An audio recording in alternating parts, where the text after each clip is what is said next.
नमस्ते दोस्तों। आज मैं आपको गणित के इम्पोर्टेंट सवाल कराऊंगा, तो वीडियो को पूरा देखना। चलिए स्टार्ट करते हैं। पहला सवाल है, पी क्यू आर किसी कार्य को 18, 24, 36 दिनों में कर सकते हैं। तीन व्यक्ति हैं। पहला व्यक्ति पी, दूसरा व्यक्ति क्यू, तीसरा व्यक्ति आर।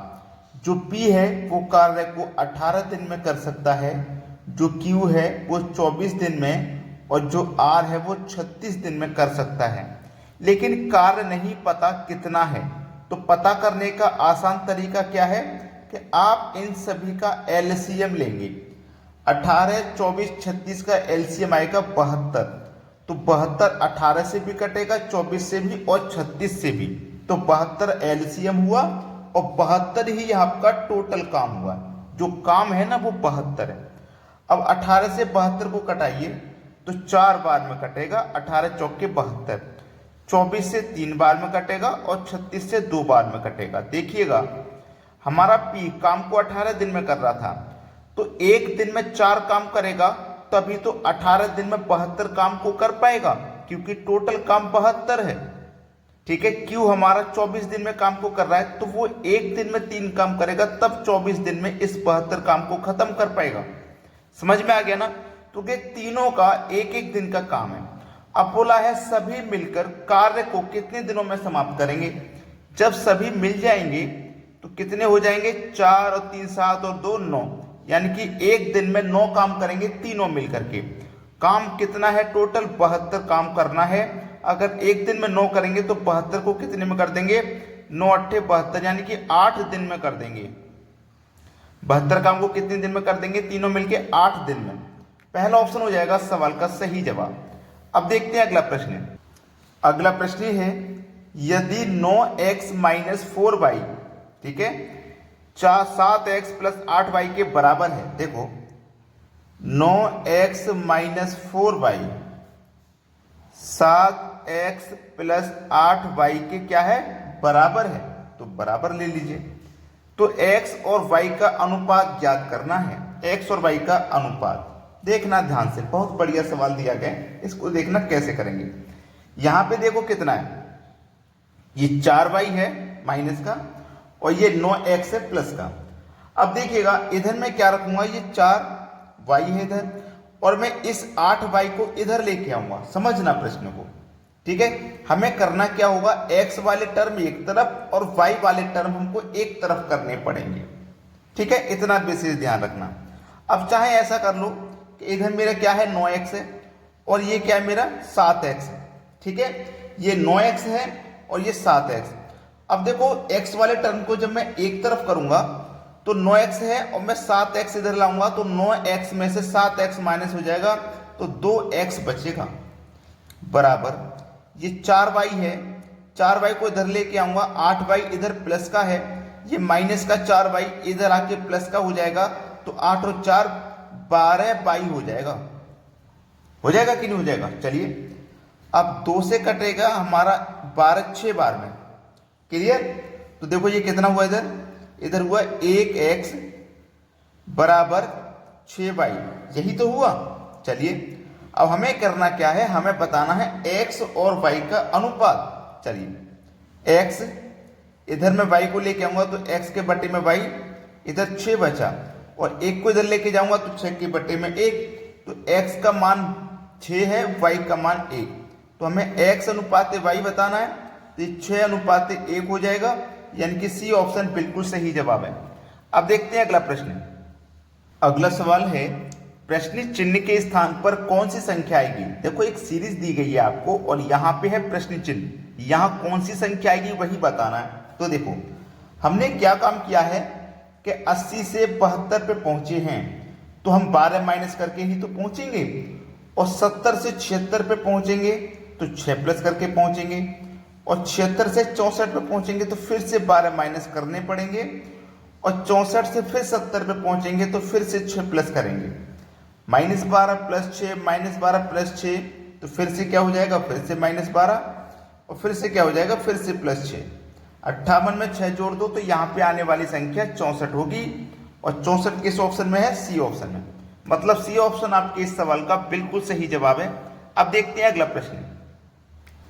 अगला प्रश्न है, कोई निश्चित राशि 2 वर्षों में स्वयं की 2.25 हो जाती है, यदि यदि यही वार्षिक रूप से संयोजित की जाती है तो ब्याज की दर कितनी है। अच्छा सवाल है। ऐसा सवाल कभी रहे तो एक तरफ प्रिंसिपल लिखना, दूसरी तरफ अमाउंट लिखना। देखिएगा प्रिंसिपल कितना होगा, 1 रुपया, 1 से बढ़ के कितना हो गया, 2.25 रुपया, यही तो हो गया। दशमलव को हटाऊंगा इधर से तो दशमलव का 2 संख्याएं, तो इधर 2 जीरो आ जाएंगे, तो इधर कितना हो गया 100, इधर हो गया 225 दशमलव हटने के बाद में। प्रश्न जब 2 साल का रहे तो स्क्वायर रूट लगा देना, और 3 साल का रहे तो क्यूब रूट लगा देना। ठीक है, चलिए 100 का स्क्वायर रूट करो तो 10, 225 का करो तो 15, कोई अमाउंट 10 था, 10 से बढ़ के 15 हो गया तो 5 रुपया बढ़ गया, कितने पे, 10 रुपये जमा करने पे। और प्रतिशत के लिए आप 100 से गुना करोगे, 10 से कट जाएगा 100 10 बार में, और 5 का गुना 10 से होगा तो ये हो जाएगा 50%। ये आपका आंसर हो गया। किस ऑप्शन में दिया गया, पहले ऑप्शन में, बिल्कुल सही जवाब है। अब देखते हैं अगला प्रश्न। अगला सवाल है, षष्ठभुज के सभी अंतः कोणों का योग डिग्री में होगा। डिग्री में पूछ रहा है क्या होगा, अंतः कोणों का योग। तो देखो ये जो सवाल है ये किसका सवाल है, ज्योमेट्री का सवाल है, और इसको कैसे करेंगे देखना। षष्ठभुज बोला है ना, तो षष्ठभुज का मतलब है 6 भुजा वाला, और किसका पूछा है, अंतः कोण।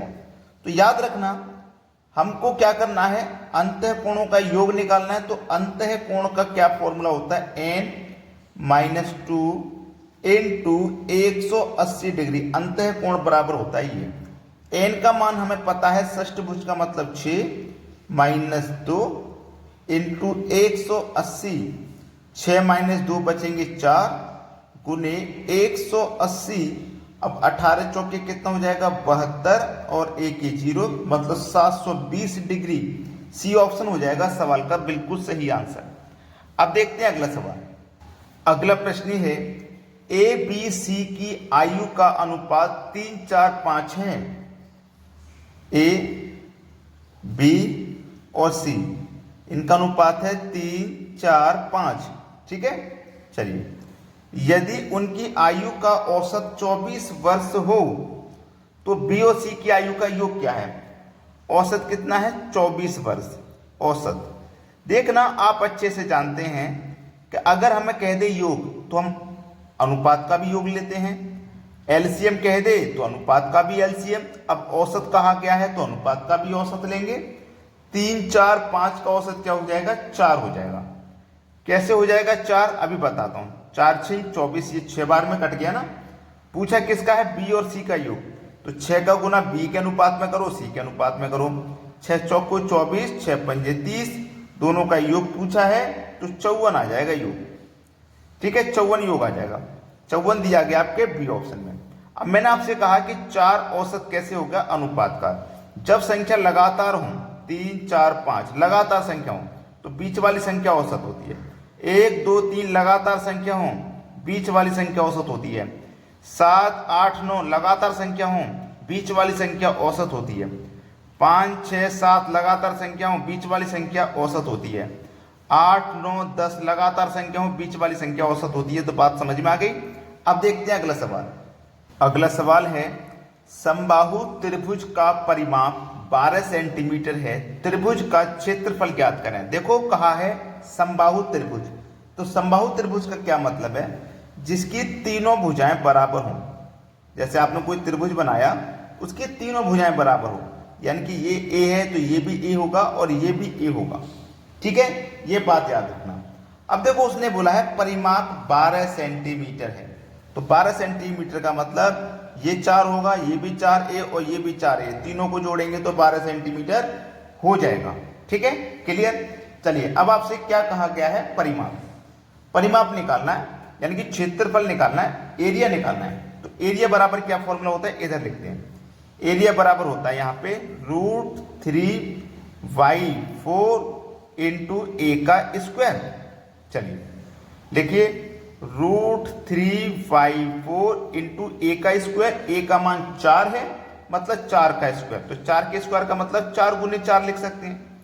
एक 4 से एक 4 यहाँ पे कट जाएगा, कट गया ना। तो अब क्या होगा, √3 गुने 4, तो √3 गुने 4 को हम ऐसे भी लिख सकते हैं ना, 4 गुने √3।